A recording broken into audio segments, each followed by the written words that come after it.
पानीपत के नगर निगम पर हमेशा जो है भ्रष्टाचार के आरोप जो हैं लगते रहे हैं और अब ताज़ा मामला एक एक्सियन के ऊपर आया है। गोपाल कलावत नाम का ये एक्सियन जो है अभी आप लाइव तस्वीरों में देख सकते हैं और ये कमिश्नर कैंप ऑफिस में मीटिंग हुई है और मीटिंग में सूत्र बता रहे हैं कि अंदर जो है कमिश्नर ने जमकर जो है डांट लगाई है इस एक्सियन को, क्योंकि मामला जो है भ्रष्टाचार से जुड़ा हुआ है। अभी आप लाइव तस्वीरों में देख सकते हैं, अभी मीटिंग जो है ख़त्म हुई और मीटिंग से जो है तमाम ऑफिसर जो है निकलते हुए दिखाई दे रहे हैं और इसमें वो भी ऑफिसर हैं जिस पर भ्रष्टाचार के आरोप लगे हैं। मतलब आपको बता दें कि पानीपत में जो ड्रेन निकल रही है इसको सफाई को लेकर मामला जो है सामने आया था, जिसमें उस कंपनी को ठेका दिया गया जिसने फर्जी डॉक्यूमेंट जो हैं सारे लगाकर उस ठेके को हासिल करने की जो बात है वो सामने आई थी। और इसमें सबसे बड़ा अहम रोल जो है वो एक्सियन गोपाल कलावत का जो है वो सामने आया है। उनकी भूमिका जो है सारे मामले में सामने आ रही है और इसी को लेकर मीडिया में ये मामला उछला और मीडिया में देखते हुए व्हाट्सएप ग्रुप में एक मामला चला और मीडिया के कुछ साथियों ने वो फर्जी डॉक्यूमेंट जो है उसमें डाले, तो इसमें तुरंत जो है कमिश्नर पंकज ने संज्ञान लिया और संज्ञान लेने के दौरान जो है तुरंत प्रभाव से वो टेंडर जो है फ़िलहाल वो कैंसिल कर दिया है। लेकिन इस सारे मामले में अभी जाँच जो है वो जारी है। आखिरकार एक्सियन ने क्यों ऐसा काम किया और किस नेता का जो है उस एक्सियन पर हाथ है, अभी तक जो है ये जांच का विषय है और राजनीतिक जो है हाथ इस गोपाल कलावत का है, ऐसा जो है सूत्र बता रहे हैं। लेकिन अभी जो है टेंडर इस सारे मामले में कैंसिल कर दिया गया है। एक बार फिर से ये मामला बता दें कि ड्रेन नंबर 1 जो हर साल जो है बारिश से पहले साफ़ होती है, मानसून पहले से है जो साफ़ होती है और उसका टेंडर जो है जारी करना था। 2 इसमें कंपनियाँ थी, 2 एजेंसियाँ थीं। जब दूसरी एजेंसी को पता लगा कि फर्जी ये एजेंसी है और फर्जी डॉक्यूमेंट लगा के इसने जो है टेंडर हासिल किया है, तो उन्होंने सीएम हाउस और तमाम जो ऑफिसर हैं उनको जो है शिकायत करनी शुरू कर दी। और जब इस सारे मामले की जो है जांच सामने आती है तो उस टेंडर को जो है रद्द कर दिया जाता है। तो फिलहाल गोपाल कलावत यही शख्स है जिनके ऊपर जो है आरोप लग रहे हैं और एक्सियन जो है पानीपत में, और आपको याद ही होगा कि पानीपत नगर निगम में भ्रष्टाचार के आरोप लगने को जो है नई बात नहीं, और ये मामला भी चला जाता है, अंदर खाते ख़त्म हो जाता है अगर ये मीडिया के सामने जो है ना आता। तो फिलहाल कमिश्नर साहब का इस सारे मामले में क्या कहना है वो आपको सुनवाते हैं। ये जो एक्सियन वाला मामला था, एक तो बता दीजिए क्या मामला था, उसमें क्या कार्रवाई थी? जी देखिए, परसों की बात है, मीडिया चैनल्स के माध्यम से मेरे संज्ञान में लाया गया था कि एक पर्टिकुलर कंपनी ने एक वर्क अलोकेट उनको हुआ है और जो वर्क अलोकेट हुआ है उसमें उन्होंने 2 चीज़ें फर्जी लगाई गई है। पहला आता है आपका एक्सपीरियंस सर्टिफिकेट, वो फर्जी है, और दूसरा आता है कि उनके एक सीए से प्रमाणित उनका टर्नओवर का रिकॉर्ड होता है, वो फर्जी है। जब उसके बारे में मेरे को पता चला तो परसों शाम को जो वर्क अलॉटमेंट स्टेज पे था वो हमने कैंसिल कर दिया था, उसको रोक दिया गया था।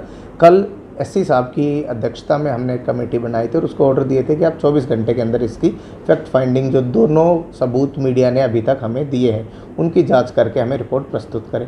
कल शाम को एससी साहब ने अपनी रिपोर्ट दी, उसमें उन्होंने बताया जो एक्सपीरियंस सर्टिफिकेट है वो फेक है, गुड़गांव से बनवाया गया है, और जो दूसरा सीए का प्रमाणिक जो उनका नंबर है टर्नओवर का, दोनों फेक है।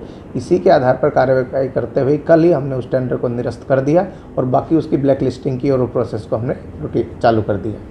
एक्सियन साहब की क्या भूमिका पाई? जो कंसर्न एक्सियन है उनकी लैब्स की भी जांच भी आज की इस मीटिंग में भी एससी साहब को हमने कहा है कि वो जांच करके बताए कि किस स्टेज पे इसका इन्वॉल्वमेंट है। इसमें 2 स्टेप है। पहला, कोई बाहर का व्यक्ति है जिसकी इन्वॉल्वमेंट सामने आ रही है, तो कल हमने एक निर्देश जारी किया है, जॉइंट कमिश्नर को उसका अध्यक्ष बनाया है कि निगम के दोनों ऑफिस में जितने भी कैमरे होंगे वो 30 दिन की उनकी बैकअप होगी और एक डेडिकेटेड आदमी की उन पर ड्यूटी लगाई जाएगी कि अंदर बाहर कौन आ जा रहा है। जिस पर्टिकुलर पर्सन का नाम मीडिया में आया है कि उसने इस तरह की हरकत की है और वो हमारे यहाँ के अधिकारी से मिलकर उसने टेंडर प्रक्रिया को प्रभावित करने की कोशिश की है, उसके बारे में भी हमने कैमरे के माध्यम से एक बार उसको आइडेंटिफाई कर लेते हैं। अगर उसका अनड्यू रोल पाया जाता है उनका या निगम के किसी अधिकारी का, तो मैं फिर बता रहा हूँ, 0 टॉलरेंस नीति है, बिल्कुल कार्रवाई होगी और डिपार्टमेंटल एक्शन के साथ साथ मैं एश्योर करता हूँ एफआईआर का प्रोविज़न करवाएंगे। अभी आपकी जांच में अभी तक कुछ आया एक्सियन का हाथ? अभी टाइम लगेगा क्योंकि इस जांच में टाइम लगेगा। प्रिलिमिनरी स्टेज में हमारे पास जो डॉक्यूमेंट मीडिया ने प्रोवाइड किए थे जो हम पे थे,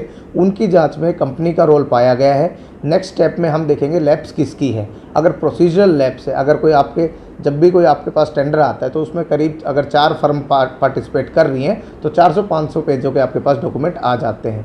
तो अगर रूटीन की अगर ये प्रोसेस है, इसके अलावा भी बाकी चीज़ों में अगर उनकी संलिप्तता पाई जाती है तो इसका मतलब है एक डेलिब्रेट मिस्टेक है, हम डेफिनेटली कार्रवाई करेंगे। फर्म का क्या नाम है सर? क्या कह रहे हैं? मुझे नहीं पता, कोई यूनिक विंड शील्ड इस टाइप का कोई नाम था। क्या था, थोड़ा वर्क के बारे में बता दो। टेंडर वर्क था क्योंकि जैसे कि हम चाह रहे हैं, माननीय सीएम साहब की डायरेक्शन है, जब से मैंने ज्वाइन किया था उसके बाद से ड्रेन नंबर 1 पे हमारा फोकस हमेशा से ही है। इसके 2 पार्ट्स है, पहला कि किस तरह से शहर के अंदर से गुजर रही है और बहुत सारे पार्ट्स पे कैमरे नहीं लगे, बाकी वो है तो लोग अपना गंदा कूड़ा है वहीं डाल देते हैं, तो कूड़ा वहाँ पे सड़ता रहता है। तो इसका ये था कि हम इसको एक बार थोरोली क्लीन करवा के बारिश से पहले इसको क्लीन करा ले, क्योंकि शहर में पानी भरने का one of the major reason drain number 1 है कि अपने लेवल से ऊपर चलती है और लो लाइंग एरियाज़ में पानी भरता रहता है। तो इसी के रिगार्डिंग हमने टेंडर लगाया था। पहला टेंडर था वो 21 दिन का लगाया था, उसमें कुछ डॉक्यूमेंट्स में दिक्कत आ गई थी, तभी मैंने ही रीटेंडर लगवाया था कि डॉक्यूमेंट्स जब तक पूरे नहीं होते तो आप रीटेंडर लगाइए। इसमें अब 7 दिन का शॉर्ट टर्म टेंडर करके दोबारा लगाया तो फिर से मामला उजागर हो गया। अब हम एक बार एससी साहब से हमने फिजिबिलिटी मांगी है कि हम क्या इस काम को डिपार्टमेंटली करवा के जल्दी करवा सकते हैं।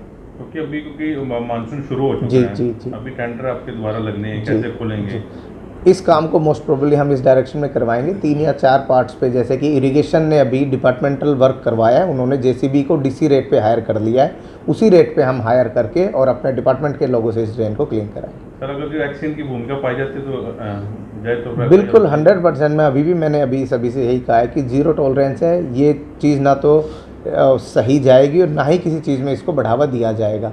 इसी को मद्देनज़र रखते हुए हमने हेडक्वार्टर को रिक्वेस्ट की है कि हमें कुछ डेडिकेटेड प्रोफेशनल दिए जाएं जिनका काम इन सारी प्रक्रिया को सुगम और साफ़ सुथरा बनाना हो। उसी डायरेक्शन में हमने एक इंडिपेंडेंट एक्सपर्ट की मांग की है जो टेंडर प्रक्रिया के सारे डॉक्यूमेंट्स को जांच करे और इंडिपेंडेंटली इंजीनियरिंग विंग के अलावा उसको वेरीफाई कर ले।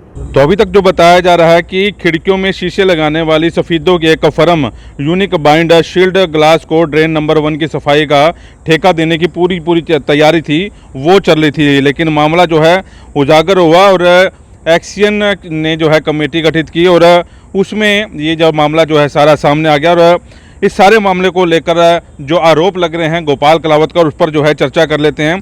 टेंडर खोलने से पहले 7 दिन का समय ऑब्जेक्शन के लिए दिया जाता है, लेकिन किसी भी एजेंसी का ये समय जो है ये समय नहीं दिया गया, ऐसे जो है आरोप एक्शन पर लगे हैं। और दूसरी बात इसमें ये आई है कि जब लेटर पैड पर डेट और डिस्पैच नंबर नहीं था तो टेंडर खोलने से पहले वेरीफाई क्यों नहीं किया गया, शिकायत के बाद ही ऐसा क्यों किया गया, ये भी आरोप जो है एक्शन पर लगे हैं। और एजेंसी को बैंक गारंटी जमा कराने का लेटर जो है वो भी जारी कर दिया गया था, शिकायत के बाद जो है उसे फिलहाल रोका गया है। और इस फर्म का रजिस्ट्रेशन जो है 16 अप्रैल 2025 को ही हुआ है, जबकि अनुभवी ही अप्लाई कर सकते हैं। यानी कि कई बड़े आरोप हैं और लॉर्ड शिवा एंटरप्राइजेज जो दूसरी एजेंसी है उसने आरोप जो है इस सारे मामले में लगाए थे। तो फिलहाल अब ये देखना होगा कि कब तक जो है जांच पूरी होगी और एक्शन के खिलाफ मामला दर्ज होगा या नहीं होगा, या पॉलिटिकल प्रेशर जो है वो आ जाएगा, वो देखने वाली बात होगी। फिलहाल जो है एक्शन गोपाल कलावत जो है वो जांच के घेरे में है। वैसे पानीपत के प्रदीप पांचाल के साथ कुलवंत सिंह।